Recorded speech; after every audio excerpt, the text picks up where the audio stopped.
It's cold and flu season, and generally what happens, you get sick. If you get sick, you get a fever, you might cough, you get a raw throat, the generalized types of symptoms. And so what do a lot of people do when this happens? Well, they take medicines to lower their fever. They take cough suppressants to reduce the throat irritation and to minimize their cough. And many of them take certain types of over-the-counter remedies to help them sleep because they just feel blah. And, I can't necessarily say that I would blame anyone for not wanting to feel better, but let's take a deeper look at some of the ingredients found within some of these common over-the-counter medications designed to help people treat the symptoms of cold and flu. So the first one that we're looking at is Tylenol. So again, Tylenol is used commonly to reduce fevers. Fevers getting up over 102, 103, and a lot of people want to start reducing that. And so let's take a look at the ingredients in Tylenol. Now the main ingredient in Tylenol is a drug called acetaminophen, which is what reduces the fever. So the actual active ingredient is acetaminophen. But one of the things that pharmaceutical companies like to do is they like to put a lot of fillers in their products. So let's check out the inactive ingredients of Tylenol. So what you're seeing here, number one, is polyethylene glycol. Then we've got polysorbate 80. And we've got something called povidone. And then there's pre-gelatinized starch, and that starch is generally a wheat derivative or a corn derivative, sometimes potato, but usually wheat or corn. Then we have sodium starch glycolate and stearic acid, and then titanium dioxide.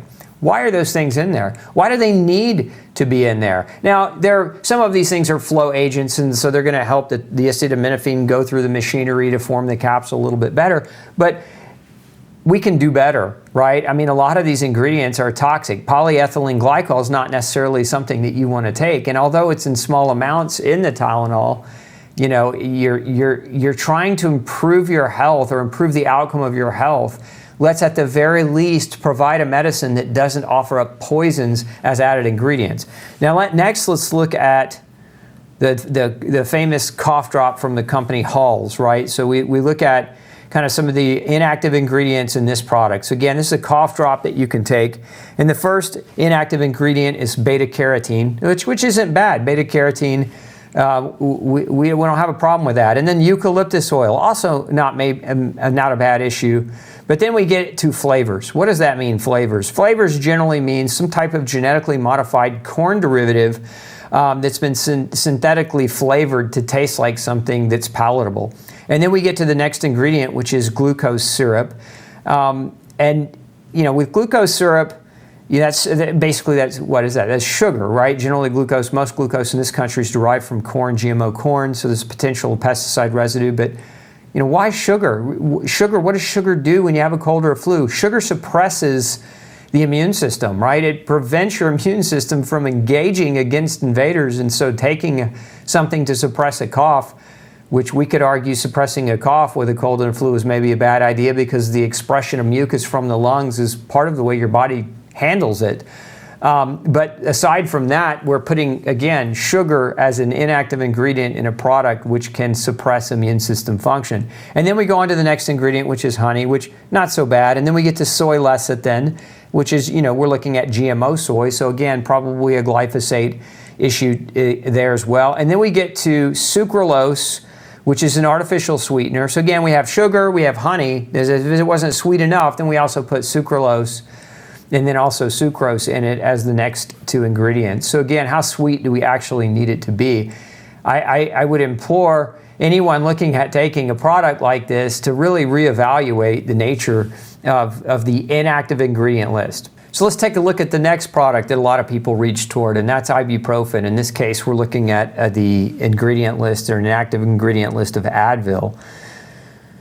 And so when you look at what's in this particular product, there's a whole lot of extra. So number one, something called an acetylated monoglyceride. Then we get to colloidal silicon dioxide. Number three is cornstarch, which again, if you're trying to follow a gluten-free diet, might not be the best thing for you to reach for. And then we get cross-carbamylose sodium and methylparaben and microcrystalline cellulose. And then we come to pharmaceutical glaze. This is another one. The pharmaceutical glazes are generally derived from some type of sugar or corn derivative.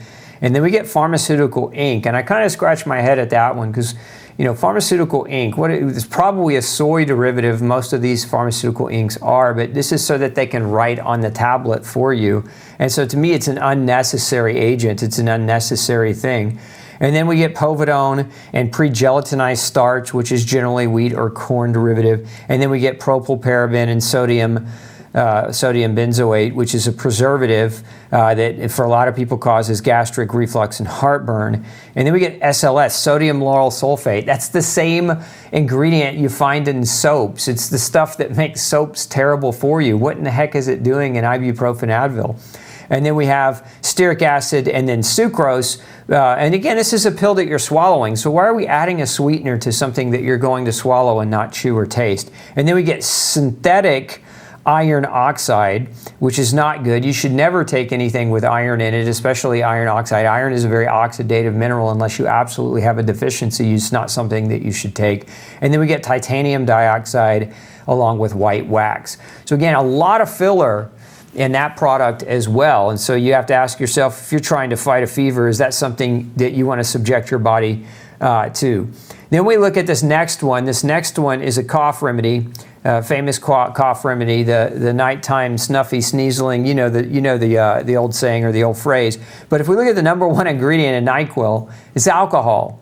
Right? It's that very thing that everybody says is bad. This is one of the reasons why it knocks people out. But its number one ingredient, an active ingredient, I should say, is alcohol. Then we get to citric acid. And then we start adding colors. FDNC blue number 1, FDNC red number 40.